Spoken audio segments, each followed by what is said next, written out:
C'est parti pour le débrief de la Week 2 de la NFL. Moi, c'est Charles. J'espère que vous allez bien et bienvenue pour ce premier récap de la Week 2 de la NFL. On va faire des récaps chaque semaine sur ce qui s'est passé du jeudi au lundi soir pour essayer de dégager les tendances, etc., etc.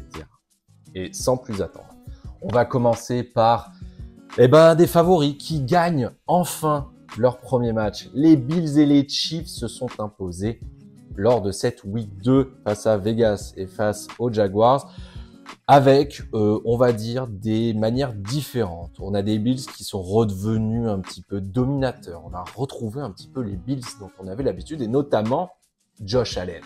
Josh Allen qui, bizarrement, n'a pas lancé d'interception et a remporté la victoire. Est-ce qu'il faut y voir un lien de cause à effet? Peut-être bien. Côté Chiefs, ça a été laborieux. Qu'est-ce que ça a été laborieux? Ce match était à suivre sur 6 plays notamment.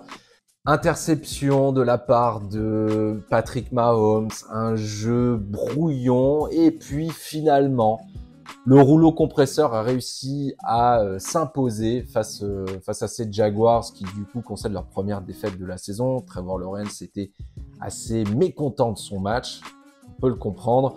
Ils avaient une très belle opportunité et je pense qu'ils l'ont laissé passer. Au rang des satisfactions, le retour de Travis Kelce. Vraiment, il a fait du bien, il a marqué un touchdown. On sent que la connexion Mahomes-Kelce, elle se fait tellement naturellement. Elle se fait tellement naturellement.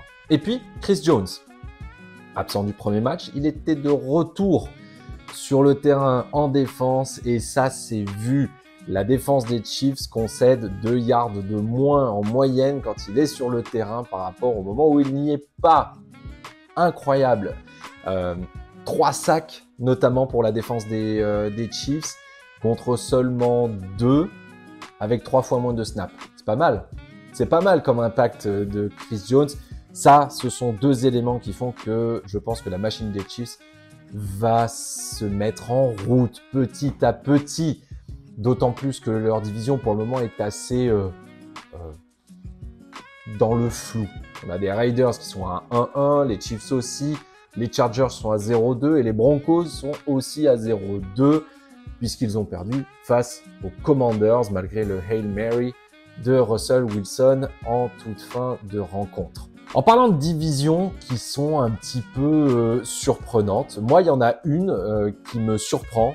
On l'annonçait comme être la pire de toutes, c'est la NFC Sud.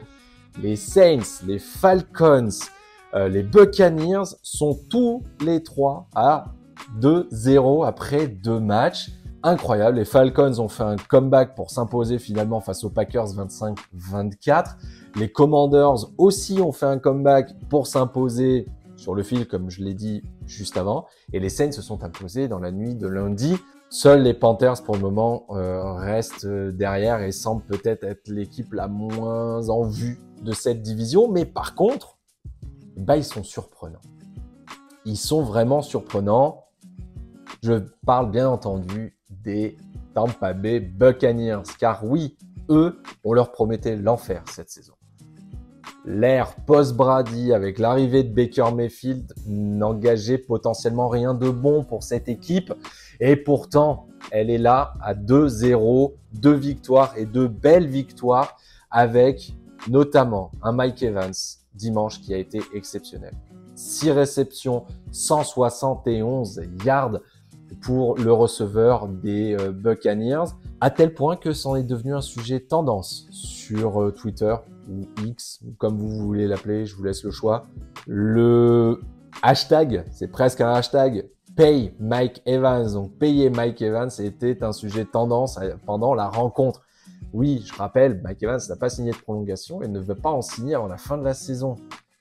Ça laisse son avenir au sein des Buccaneers en suspens et on sait très bien que si jamais il partait, si jamais il était amené à partir, ce serait une terrible désillusion pour les Buccaneers. En tout cas, même s'il n'a pas signé de prolongation, il est là, il est présent, professionnel jusqu'au bout, il fait le taf et il est vraiment encore en route pour une nouvelle saison à plus de milliards. Il est juste incroyable. Mike Evans fait vraiment partie des meilleurs receveurs de la ligue. Oui, je vois pas comment il peut en être autrement. On reste dans la NFC. Et là, je vais vous donner peut-être l'affiche. Pour le moment, pour moi, c'est l'affiche de la finale de la NFC cette année. Ce sera Dallas contre San Francisco. Les deux équipes sont toujours invaincues, ont eu des fortunes diverses dans leur match. Pour le moment, Dallas, ça roule. Il n'y a pas vraiment d'opposition en face. Ils ont gagné 30-10 face aux Jets, dont on parlera plus tard. Les 49ers, eux, ont mis un petit peu plus de temps à se mettre en place face aux Rams, qui là aussi était surprenant. Mené par un Puka Nacua qui est juste hors norme, le rookie. C'est notre rookie de la semaine, d'ailleurs, avec un nouveau match à plus de 100 yards. Il y avait 17-17 à la mi-temps, et puis là, ça y est. Le rouleau compresseur, la défense des 49ers s'est mise en route. Ils n'ont concédé que 6 points, et derrière, Brock Purdy a pu faire du Brock Purdy. Ce gamin n'a toujours pas perdu un match en saison régulière en NFL. C'est incroyable, tout simplement incroyable. L'attaque des 49ers roule, il n'y a pas de problème. Christian McCaffrey, ça y est, il est en mode, c'est pas beast mode, mais on en est franchement pas loin. Ça se met bien en place, c'est impressionnant, c'est bien rond. Moi, c'est ça que j'aime bien chez les 49ers cette saison, c'est que il y a un sentiment de puissance qui est en train de se dégager. Je l'ai lu un petit peu, vous m'avez fait part de vos commentaires sur les différents réseaux. Oui, les 49ers sont impressionnants et franchement, la route vers le Super Bowl, elle est vraiment, vraiment tracée. Et pour le moment, j'ai vraiment l'impression que seul Dallas a l'air d'être en mesure de les inquiéter parce que cette défense aussi des Cowboys, elle a montré des belles choses. Elle a vraiment montré des belles choses. 10 points encaissés seulement en 2 matchs, 70 points inscrits. Ouais, c'est vraiment du lourd. Micah Parsons est bien là. Vraiment, il confirme vraiment son statut. Et puis en attaque, bah franchement, moi, Dak Prescott, il m'a impressionné sur ces 2 premiers matchs. Il m'a impressionné parce que il a l'air d'être meilleur gestionnaire encore qu'il ne l'était l'année dernière. Il dégage ce sentiment de puissance. Il y a CeeDee Lamb, il y a Tony Pollard qui sont déjà en mode bon bah on va tout casser et on est parti pour faire rouler cette attaque. Franchement, c'est vraiment solide. Prescott a l'air d'avoir pris un peu de prestance, de capacité à mener cette attaque des Cowboys cette saison. Est-ce que c'est une overreaction que de dire que Dallas-San Francisco, c'est la finale de la NFC? Je veux que vous me le disiez en commentaire, mais pour moi, pour le moment, c'est ça, la finale de la NFC. Et en face, moi, il y a une équipe qui m'impressionne pour le moment, c'est les Dolphins. Tua Tagovailoa, vraiment fait le job depuis le début de la saison. Il a fait un premier match avec Tyreek Hill, les deux, ils ont fait un match exceptionnel, historique même. Et ça s'est confirmé pour la Week 2. Les Patriots leur ont posé des problèmes. Ça, c'est une certitude. Ils ont su museler Tyreek Hill. Juste 40 yards pour Tyreek Hill. Mais, ils ont gagné. Et c'est ce point-là pour moi qui est important, c'est que malgré un Tyreek Hill muselé et seulement à 40 yards, ils ont réussi à gagner. Ça prouve que Tua Tagovailoa est aussi capable de mener cette équipe. Il est capable de distribuer le ballon. Et que les Dolphins sont suffisamment armés pour pallier à une possible défaillance de leur receveur numéro 1. Depuis que Tua Tagovailoa est arrivé chez les Dolphins, ils n'ont jamais perdu face à Bill Belichick et les Patriots qui sont à 0-2 pour la première fois depuis 2001. Ça remonte, hein. Ça remonte. Époque différente, quarterback différent.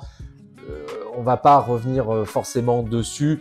J'ai lu un truc et ça me paraît bizarre. J'aimerais votre avis aussi dessus. J'ai lu que possiblement les Patriots pouvaient être la pire équipe de la NFL. Potentiellement, cette équipe serait la pire de toutes. Bon, j'ai lu ça, je me suis rassis, je me suis dit non, attends, quand même, ils ont quand même fait 2 matchs où ils ont posé des problèmes aussi aux Dolphins. Ça me paraît être quand même assez injustifié que de dire que les Patriots sont la plus mauvaise équipe jusqu'à présent de la NFL. Ok, ils sont à 0-2, mais franchement, de ce que j'ai vu, pour moi, il y a pire. Hein, coucou les Bears. Je trouve qu'il y a pire. Bref. En AFC, les Dolphins, pour moi, sont vraiment un petit cran au-dessus par rapport au reste. Si là, tout de suite, il y avait un Bills-Dolphins, je pense très sincèrement que les Dolphins sortiraient vainqueurs de ce duel. Parce que les Bengals n'y sont pas. Ils sont à 0-2. Il n'y a que 11% de chance, si je ne dis pas de bêtises, que les Bengals puissent faire les playoffs quand on commence à 0-2. Il n'y en a pas beaucoup qui l'ont fait, les Bengals l'ont déjà fait, donc ça veut dire qu'ils sont capables. Mais il y a la blessure. Il y a la blessure potentiellement de nouveau aggravée sur le mollet de Joe Burrow. Et clairement, si le mollet est vraiment blessé, on doit attendre. Hein, pour le moment, ils veulent le laisser un petit peu au repos pour savoir comment ça va. Si jamais il est indisponible, la saison des Bengals va prendre une toute autre tournure. Et ce pourrait être vraiment une catastrophe industrielle pour une équipe qu'on voyait aller loin. C'est une équipe qui posait des problèmes aux Chiefs. C'était une équipe qui pouvait potentiellement aller viser une finale AFC et pourquoi pas de nouveau un retour au Super Bowl. Et là, patatras, la blessure, le mollet. À voir. Pour le moment, on n'en sait pas plus, donc pour le moment, à voir. En termes de blessure, on a appris la nuit dernière la blessure de Nick Chubb qui sera indisponible pour le restant de la saison. Les images sont juste horribles de la jambe qui est à l'équerre. C'est un vrai coup dur là pour le coup pour tous ceux qui l'ont en fantasy déjà et puis aussi pour les Browns parce que la saison était déjà pas très bien engagée, mais là ça va prendre encore de nouveau une autre tournure pour ces Browns. On parlait des équipes qui étaient à 0-2. Moi, il y en a une sur laquelle j'aimerais qu'on s'attarde, c'est celle des Vikings. Oui, nos Vikings. L'année dernière, les Vikings, c'était les rois de « j'arrive à gagner quand c'est des matchs extrêmement serrés ». Cette année, le retour de bâton, il est sévère pour les Vikings, avec 2 défaites dans 2 matchs qui se sont joués à moins d'une possession. Jeudi, c'était face aux Eagles dans un choc de la NFC.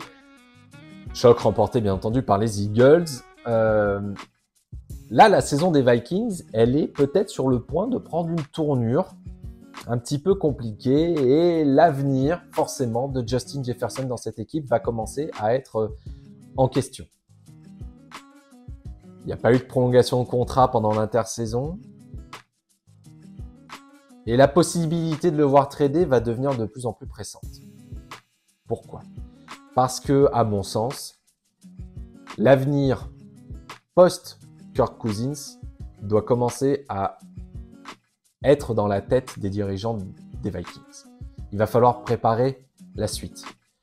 Et la draft 2024 qui arrive, il y a quelques quarterbacks qui sont plutôt pas mauvais, et notamment un certain Caleb Williams. De là à dire que les Vikings vont aller tanker pour avoir le first pick, je n'ai pas dit ça. Et je ne le pense pas. Mais si ça continue et qu'on arrive proche de la Week 8 et de la trade deadline, les Vikings voudront sans doute capitaliser sur les assets qu'ils ont aujourd'hui, comme Justin Jefferson, pour s'assurer des places un petit peu élevées dans la draft. Tu vois ce que je veux dire ? Justin Jefferson est peut-être à ce jour, avec Tyreek Hill, avec Mike Evans, avec Davante Adams, c'est peut-être les meilleurs receveurs actuellement dans la ligue. Mais le talent de Justin Jefferson peut être monnayé pour le coup. Et les Vikings, à mon avis, n'hésiteront pas trop si des jolies propositions arrivent à la trade deadline concernant leurs receveurs. Et j'irai peut-être même plus loin, peut-être même pour Kirk Cousins. Aux États-Unis, on commence à penser que Kirk Cousins pourrait être échangé, notamment chez une équipe qui vient de perdre son quarterback voyez de qui je parle, bien entendu, ce sont les Jets. Car oui, hier, dans une émission, dans un talk show sur la NFL, j'ai entendu que les Jets pourraient et devraient aller chercher Kirk Cousins. Aller voir les Vikings et leur dire, s'il vous plaît, franchement, on a ce qu'il faut, on a les tours de draft, etc. Laissez-nous Kirk Cousins. Car oui, les Jets, il y a peut-être eu un petit retour sur terre dimanche. L'euphorie de la victoire face aux Bills en Week 1. L'opération qui s'est bien passée pour Aaron Rodgers. La possibilité entrevue de revoir Rodgers potentiellement avant le début de la saison 2024. Et si les playoffs étaient en ligne de mire, il pourrait peut-être revenir. Tout ça fait que le match de dimanche face aux Cowboys a été un dur rappel, à mon avis, de la réalité aux Jets d'être redevenu potentiellement une équipe moyenne. Une équipe sans aspiration autre que de bien figurer dans une division qui est plutôt coriace. Mais avant de tirer des conclusions hâtives, j'aimerais voir le match de la Week 3. Le match de la Week 3, c'est dimanche 19h sur 6play contre les Patriots. Et on l'a dit, les Patriots ne vont pas très bien et sont à 0-2. C'est l'occasion rêvée pour Zach Wilson de se refaire une santé, de se rassurer dans sa capacité à conduire cette attaque des Jets qui est plutôt impressionnante. Je pense que vous serez d'accord avec moi. Sur le papier, bien entendu. Le mentorat d'Aaron Rodgers qu'on a vanté pour avoir aidé Zach Wilson à prendre de l'ampleur est peut-être un petit peu redescendu. Alors c'était les Cowboys, hein. Attention, c'est pour ça que je dis attention aux conclusions hâtives. C'était les Cowboys. Donc, il y a peut-être un petit bémol, il y a peut-être un petit astérix à apporter sur cette défaite. Maintenant, si défaite il y a dimanche, parce que les Patriots pourraient être capables d'aller de nouveau poser des problèmes. Là, on va peut-être commencer à se dire que les Jets, finalement, sont redevenus normaux. Attendons dimanche, attendons le débrief mardi prochain. Mais c'est potentiellement ça qui pourrait se passer. Alors pour conclure cette Week 2, il y a eu plein de comebacks. Il y a eu des comebacks historiques, celui des Giants. Il y a eu celui des Commanders. Il y a eu celui des Falcons, qui sont plus normalement habitués à l'inverse, à se faire remonter.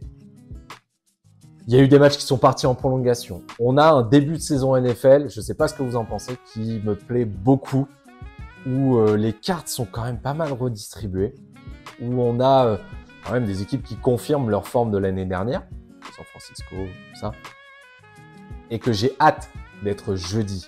Jeudi, sur les antennes de beIN Sport, c'est Giants contre les 49ers. On va pas analyser ça très longtemps. Les 49ers sont quand même largement au-dessus. Saquon Barkley est peut-être pas là. Ça risque de poser problème aux Giants. À mon avis, les 49ers seront à 3-0 à la fin de cette troisième semaine. C'est la fin de ce débrief. Je vous remercie d'être resté jusqu'au bout. Juste un petit mot pour vous rappeler que l'application TFA, elle est dispo. Juste sous Android pour le moment. iOS arrive, je vous le promets. Elle est en train d'être revue par Apple, ça va arriver. N'hésitez pas à aller la télécharger pour avoir tout le contenu de TFA directement dans l'application. Recevoir des bonnes notifications quand il faut. Promis, on vous spamme pas. C'est vraiment quand il y a des top news ou des breaking news. Possibilité de personnaliser en plus votre flux d'actualité en fonction de votre équipe favorite et de vos ligues favorites. C'est dispo sur Android. J'espère que vous allez la télécharger et aller la noter. N'hésitez pas aussi à à vous abonner à la chaîne YouTube de TFA. Je vous donne rendez-vous mardi prochain pour le débrief de la Week 3 de la NFL. Ciao.